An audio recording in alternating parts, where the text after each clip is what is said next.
Bom, para começar essa aula sobre treinamento e métodos de treino, primeira coisa que a gente precisa entender é como é que é decidida a frequência semanal de treino. Ela é selecionada de acordo com necessidades posturais e também objetivos, ou seja, as prioridades musculares a serem desenvolvidas no planejamento. Por exemplo, homens vão ter prioridade de desenvolver superiores, costas, peitoral, ombros, né? Já mulheres vão ter prioridade de desenvolver glúteos, quadríceps e posteriores. Então, a partir disso, a frequência semanal ela é decidida. Mulheres que vão querer treinar mais, desenvolver mais inferiores, vão treinar inferiores 2, 3 vezes na semana, enquanto que homens vai ser o oposto. Homens vão treinar superiores mais vezes na semana e inferiores menos vezes. O segundo aspecto que compõe o esqueleto do treino é o volume de treino. Tá, e o que é o volume? A gente denomina volume como o número de séries semanais por grupamento muscular. E isso é variável a cada mês ou macrociclo, de acordo com os objetivos e prioridades de cada pessoa. A escolha do volume de treino depende de alguns fatores, como, por exemplo, nível de treinamento. Iniciantes, eles têm uma capacidade de recuperação mais lenta, ou seja, vão precisar utilizar um volume de treino mais baixo, em torno de 6 a 9 séries. Quando é totalmente iniciante, está começando hoje a academia, menos de 3 meses de treino. Iniciantes com mais de 3 meses de treino já toleram volumes de treino maiores. Só que daí entra um porém nessa questão. Por não saberem treinar direito, não sabem a técnica correta dos exercícios, não têm um controle de cadência, né, da velocidade, da excêntrica e da concêntrica, não levam as séries até a falha. Talvez precisarão de um maior número de séries para que tenha um estímulo adequado de hipertrofia. Isso é a minha hipótese e trabalhando na prática, não só a teoria. Só que isso, né, obviamente a gente avalia cada caso individualmente, não dá para generalizar. Algumas pessoas vão precisar de volumes maiores e outras nem tanto. Já indivíduos intermediários de 2 a 5 anos de treinos, que é o que eu considero o intermediário, ou que já tem um certo domínio de treinamento, né, sabe mais ou menos ali treinar direitinho, já possuem uma capacidade de recuperação mais rápida do que iniciantes. Então, toleram volumes de treino maior, de 9 a 16 séries semanais por grupamento muscular. Já indivíduos avançados, que têm mais de 5 anos de treino, mais uma vez, isso é o que eu considero, tá? Os avançados têm uma capacidade de recuperação bem mais rápida. Toleram volumes de treino maiores, de 16 a 35 séries semanais, porque justamente se recuperam mais rápido entre os treinos. E por já saberem treinar, têm uma boa consciência corporal, já sabem levar as séries até a falha, talvez não precisem de volumes tão altos de treino e até se beneficiam de volumes mais baixos, em torno de 4 a 12 séries semanais. E essa escolha de 4 a 12 séries depende, né, de prioridades, objetivos e também se, por exemplo, a pessoa já tem um grupamento muito bem desenvolvido, sei lá, quadríceps da mulher é bem desenvolvido, e ela precisa focar mais em glúteo. Então, a gente deixa próximo ali das 4, 6 séries somente para manutenção. E a gente foca a maior prioridade, né, que é glúteo, a gente coloca um volume mais alto. Então, essa hipótese de que indivíduos avançados têm uma consciência corporal melhor e conseguem levar as séries até a falha, talvez não precisem de tantas séries semanais assim. Eu, por exemplo, eu tenho uma consciência corporal muito boa, eu sei ativar os músculos, eu sei levar até a falha as séries, então o meu treino gira em torno ali de 8 a 12 séries semanais por grupamento muscular. E o último ponto é que indivíduos hormonizados têm uma capacidade de recuperação muito mais rápida, então podem tolerar volumes mais altos de treino. Só que daí entra mais uma vez a questão aqui que a gente viu anteriormente, que indivíduos avançados talvez não precisem de volumes tão altos. Então, o que acontece? Hormonizados vão ter uma capacidade de recuperação mais rápida, então, consequentemente, vão poder treinar mais vezes na semana o mesmo grupamento, porque se recuperam mais rápido entre os treinos. E não porque necessariamente toleram volumes mais altos, mas sim porque se recuperam mais rápido e conseguem treinar com maior frequência semanal. Segundo ponto que determina a escolha do volume de treino são necessidades posturais. Pessoas com disfunções posturais precisarão ter um volume de treino maior para o grupamento que se encontra enfraquecido. Por exemplo, indivíduos hipercifóticos, que são os corcundas, né? Precisam dar mais ênfase em fortalecer os músculos das costas e menos o peitoral, porque o peitoral se encontra encurtado. Então, a gente precisa alongar a peitoral e fortalecer as costas. Então, o volume de treino, ele vai ser maior para as costas e menor para o peitoral, para não perpetuar ainda mais o encurtamento do peitoral desse indivíduo. Pelo menos nos primeiros 2, 3 mesociclos, a gente coloca maior ênfase no grupamento que quer fortalecer e talvez, dependendo do grau desse encurtamento de peitoral, a gente nem coloca a treinar peito, a pessoa treinar peito, a gente deixa para um segundo momento, segundo, terceiro mesociclo em diante. Isso que eu trabalho, cada treinador tem a sua forma de trabalhar, mas vendo na prática, eu gosto de trabalhar com pessoas que têm um grau de encurtamento muito severo. Eu não coloco a treinar nos primeiros momentos, somente segundo, terceiro mesociclo em diante. Eu vou introduzindo aos pouquinhos os exercícios para esses grupamentos que estão muito hiperativos, que estão rígidos, muito encurtados. E outro exemplo aqui são mulheres com hiperlordose, que é aquele glúteo empinado, que de empinado não tem nada, é porque a pelve ela se encontra em anteversão. E o glúteo se encontra fraco nesses casos, então precisa fortalecer glúteo, além de alongar os paravertebrais, que são os músculos da lombar, e também alongar flexores do quadril, que são o iliopsoas e o reto femoral, que geralmente se encontram encurtados em caso de anteversão da pelve. Essa aqui do meio é a anteversão e essa aqui é uma retroversão. Geralmente mulheres têm anteversão da pelve e homens têm retroversão. Só que isso não é uma regra geral. Por exemplo, powerlifters têm uma tendência de ter os paravertebrais, os músculos lombares mais rígidos. Então, a grande maioria tem anteversão da pelve. Só que não dá para generalizar. Cada caso é um caso. Como eu falei anteriormente, dependendo do grau da hiperlordose, a gente evita exercícios como stiff, TR, RDL e similares que sobrecarreguem os músculos lombares. Por quê? A lombar, ela trabalha em isometria, ela precisa estabilizar o movimento, não é só os músculos ali, o glúteo e o isquiotibiais que trabalham no movimento, mas a lombar também trabalha em isometria. Então, quando o grau desses encurtamentos, o grau do desvio postural é muito severo, geralmente a gente evita de treinar esses exercícios nos primeiros 2, 3 mesociclos, ou até corrigir e melhorar o quadro postural, o padrão postural. Isso serve para outros desvios posturais e encurtamentos musculares severos. Outro ponto que determina a escolha do volume de treino são os objetivos. Se a pessoa quer desenvolver mais glúteo, por exemplo, a gente vai dar maior ênfase em glúteos no volume de treino. Maior volume de treino para glúteo e menos para outros grupamentos. Outro ponto também é o sexo. Em homens, a prioridade sempre será de desenvolver membros superiores, como costas, deltoides, peitoral, bíceps e tríceps. Claro que não é regra geral. Mulheres terão maior prioridade a desenvolver membros inferiores, como glúteos, quadríceps e isquiotibiais, que são os posteriores de coxa. E também, por último, depende de harmonia e proporção de músculos.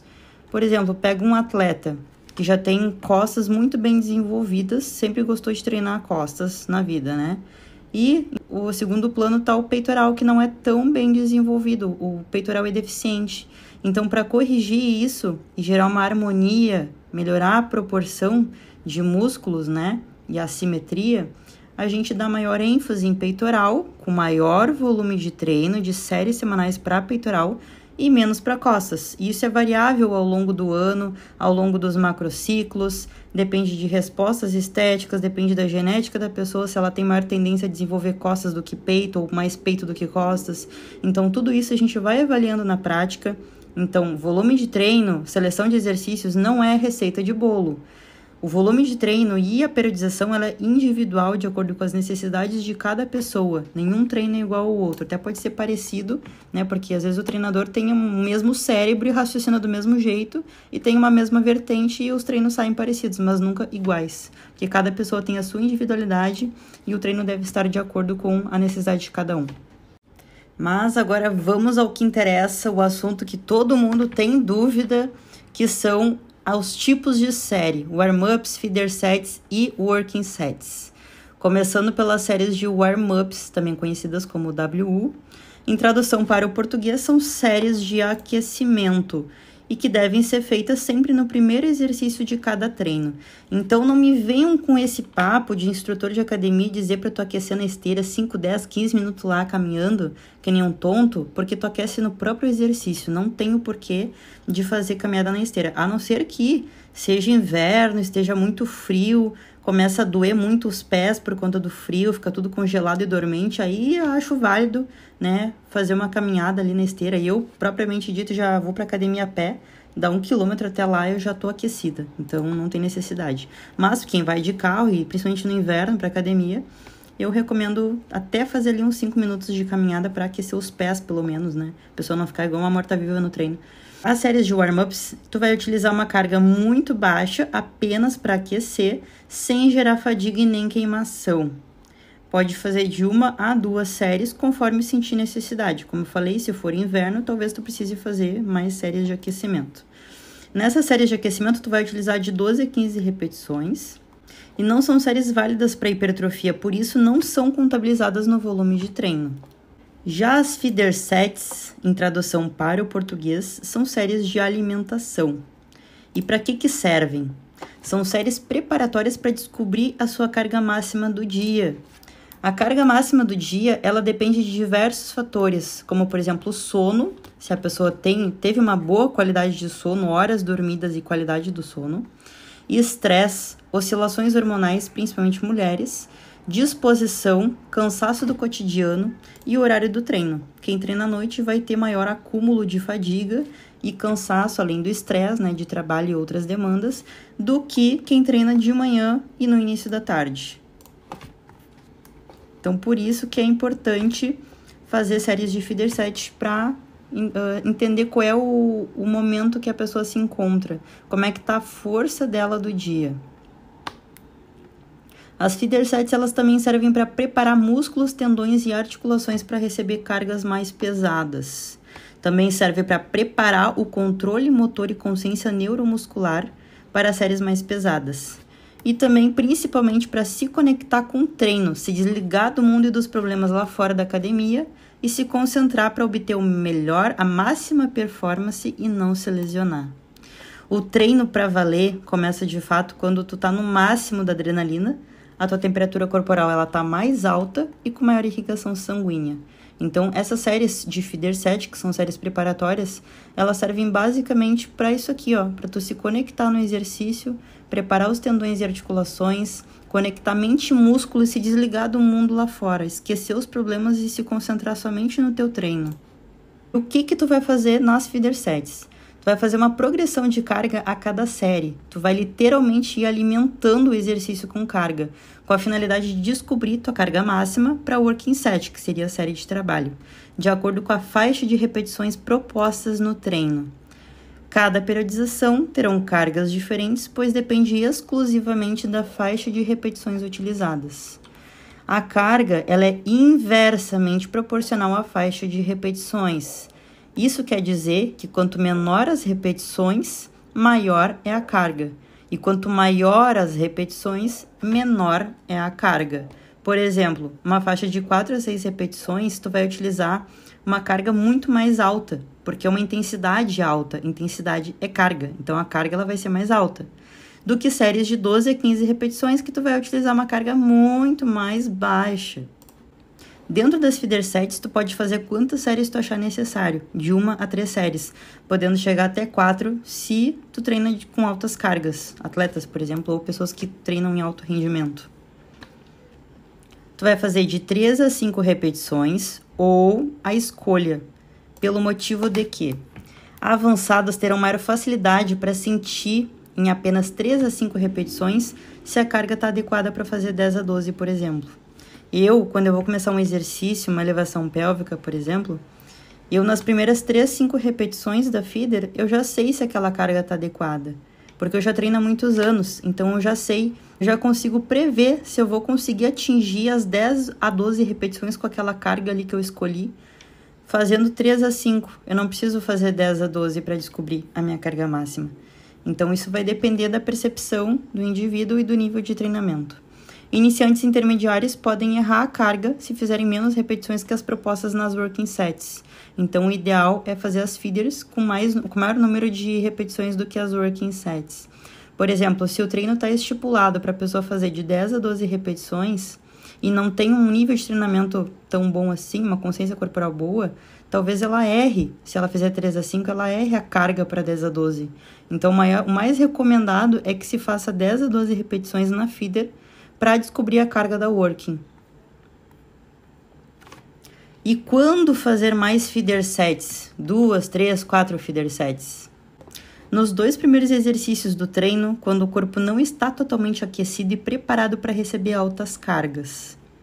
E também em exercícios multiarticulares e pesados, como agachamento e variações, terra, stiff, RDL, leg, hack, elevação pélvica, remadas e puxadas.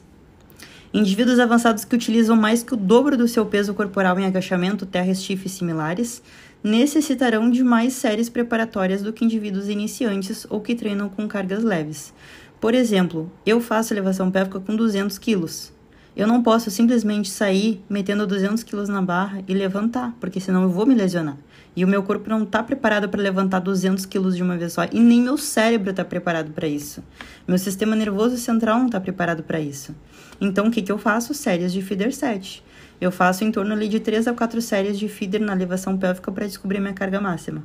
Eu faço uma série com 130 quilos, que é uma feeder. E, se necessário, eu faço uma série de aquecimento antes, que seria uma warm-up. Mas eu faço a primeira feeder com 130, segunda feeder eu faço com 150, terceira feeder com 180 e depois a outra feeder eu faço com 190 ou eu já parto para os 200 quilos. Se eu estiver bem disposta, eu nem faço a quarta feeder, eu já vou direto para working e sento o sarrafo. E quando fazer menos feeder sets? Uma feeder set ou nem fazer? Nos últimos exercícios do treino, quando o teu corpo já está bem aquecido, tendões e articulações já estão bem preparados, então não precisa fazer tantas feeder sets, ou nem precisa fazer. Em caso de exercícios isolados ou leves, por exemplo, coice na polia, tríceps corda, rosca, abdução de quadril na polia, elevação lateral e similares. E se tiver no início do treino, até recomendo fazer feeder set para dar uma aquecida, mesmo sendo exercício isolado. Mas quando tá no final do treino, que tu já veio de outros exercícios desses grupamentos, não precisa fazer tantas séries de feeder set, senão tu vai passar o dia inteiro na academia, não tem necessidade. Indivíduos iniciantes ou que treinam com cargas leves não precisarão fazer tantas séries de feeder set, podendo fazer uma, duas ou nem fazer, né? Vai direto para working set. Essas séries de feeder set, elas não devem gerar fadiga e nem queimação. Deve ficar longe da falha. A cara deve estar plena, como eu sempre digo. E por último, e não menos importante, que eu diria que é o mais importante do treino, porque é sobre isso que a gente quer saber, que são as working sets. São séries de trabalho em tradução para o português.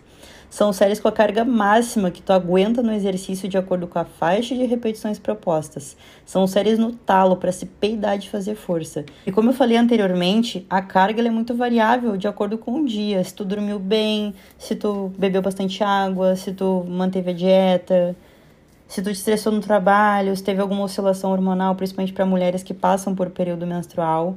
Então, tem que descobrir a carga antes, tem que fazer feeder para saber a carga máxima, que são as working sets, que é o que a gente vai ver agora.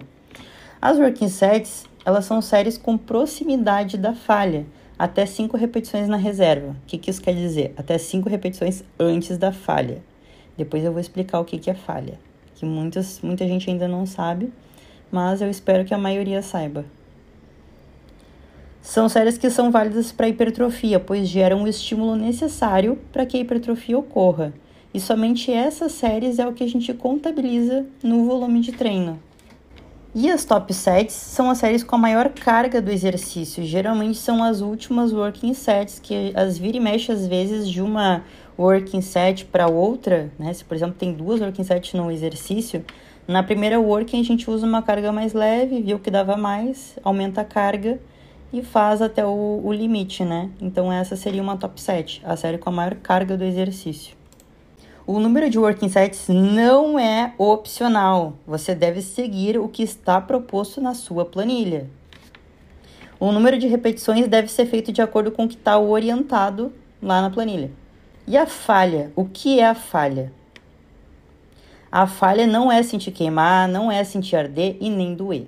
Falha mecânica é quando tu é incapaz de realizar uma repetição, que tu insiste e não sobe de jeito nenhum. Tu vai brigar com a série para realmente tentar subir no exercício. Isso é a falha. Aqui um exemplo de como é chegar na falha. Pode ver que eu começo a insistir. Ó, mais uma, tô insistindo. Essa daí subiu. E falhou. Isso é a falha. E quando chegar até a falha, iniciantes e a maioria dos intermediários subestimam sua força, não sabem ir até a falha e desistem no primeiro sinal de dor e desconforto durante a série. Ir até a falha na última série de cada exercício para aprender a ir até a falha de fato. Isso é o que eu recomendo. Já indivíduos intermediários que sabem ir até a falha, sabem treinar, e também indivíduos avançados devem gerenciar o acúmulo de fadiga ao longo do treino. Não sejam emocionados. Falhar na última série do exercício de cada agrupamento. Exemplo prático. Treino de quadríceps e isquiotibiais. 3 exercícios de cada um. 3 de quadríceps e 3 de isquiotibiais. Vamos aqui um treino de exemplo prático. Agachamento livre, 2 working sets, hack, 2 working sets, e extensora, 2 também. Aqui são 3 exercícios de quadríceps. Aqui, os exercícios de posteriores, stiff, cadeira flexora e mesa flexora. O que eu recomendo? Falhar apenas na última série do último exercício do grupamento muscular. Por exemplo, se esses 3 são de quadríceps, tu vai falhar somente na última série de extensora, que é o último exercício de quadríceps desses 3. E aqui eu recomendo falhar na última série de mesa flexora, que é o último exercício de posterior desses 3 aqui. Pode ser utilizado dessa forma em indivíduos avançados. Já iniciantes, eu recomendo falhar sempre na última série de cada exercício, para desenvolver percepção corporal e aprender a ir até a falha. Eu separei essa tabela que mais ou menos mostra o número de séries, como é que é escolhido. Claro que não é o aluno que escolhe isso, é o treinador, de acordo com o nível de treinamento, de acordo com as prioridades a serem desenvolvidas e diversos outros fatores. Vamos dar um exemplo aqui de um avançado. Séries por grupo muscular por treino, 8 a 20 séries. Voltando aqui nesse exemplo que eu tinha dado anteriormente, aqui são 3 exercícios de quadríceps, 2, 4, 6 séries. 8 a 20. Então, pode ser feito 3 de cada um. 3, 6, 9 para bater 9 séries dentro dessa faixa aqui. Posterior é a mesma coisa, né, do exemplo do quadríceps. Exercícios por grupo muscular por treino. Avançado, 2 a 5 exercícios. Aqui tem 3 de quadríceps, 3 de posterior. Entra dentro dessa conta aqui de 2 a 5. Repetições em cada série. 6 a infinito. Até podendo trabalhar com 4, tá? Pode trabalhar de 4 a 15 aí. Já o indivíduo iniciante, eu gosto de trabalhar com uma faixa de repetições maior, 15 repetições. Independente se é um iniciante que treina há menos de 3 meses ou mais de 3 meses, porque o cara pode treinar há mais de ano e não saber treinar. Isso é uma pessoa iniciante, independente do tempo de treino. É a experiência em treino que vai decidir isso aqui. Então, para pessoas muito iniciantes, que está bem cru na musculação, que não tem uma consciência corporal boa, não consegue ativar os músculos, eu coloco a fazer 15 repetições, para sentir queimar mesmo, para a pessoa conseguir ativar os músculos. Agora, um indivíduo intermediário avançado, não tem o porquê de ficar trabalhando com 15 repetições por longos períodos de tempo. Se trabalha com 15 repetições ali, semanas muito isoladas, para fazer um deload, mas ficar trabalhando full time não acho inteligente. Gosto mais de trabalhar 15 repetições com iniciantes. Mais do que isso também não tem lógica. Total de séries por grupo muscular por semana. E aqui isso bate com tudo que eu havia explicado anteriormente. 16 a 35 séries por grupo muscular para indivíduos avançados. Mas, como eu falei, esses 35 aqui eu acho demais excessivo independente se é hormonizado ou não, eu acho excessivo. Se a pessoa tem uma boa consciência corporal, sabe ativar os músculos certos, tem uma boa execução, vai conseguir extrair o máximo ali na série com menos séries. Não precisa fazer tudo isso aí, não. Eu, por exemplo, como eu já sou muito bem treinada, eu com 8 a 12 séries, 14 ali na semana, pro grupo muscular, dos que eu mais quero desenvolver, já é suficiente. E os que eu não quero desenvolver tanto, mantenho ali em 2, 4 séries semanais. Agora, vindo para a prática nas séries de como introduzir warm-ups, feeder e working sets. Warm-ups eu não gravei nesse treino, porque eu já estava com o corpo aquecido, vinha de outros exercícios, então eu não fiz o warm-up. Mas vocês podem fazer na série quando é o primeiro exercício do treino. Aqui eu já comecei na primeira working, aqui eu utilizei 80 quilos e fiz 3 repetições para testar minha carga. Então essa foi a primeira feeder set. Aqui já é a segunda feeder set, que eu coloquei 100 quilos. Também fiz 3 repetições para testar minha carga. E aqui a última série, que é a working set, eu coloquei 115 quilos para 10 repetições. E se tu gostou desse tipo de conteúdo, já se inscreve aqui no meu canal e deixa o like para me ajudar a divulgar esse vídeo e o meu conteúdo.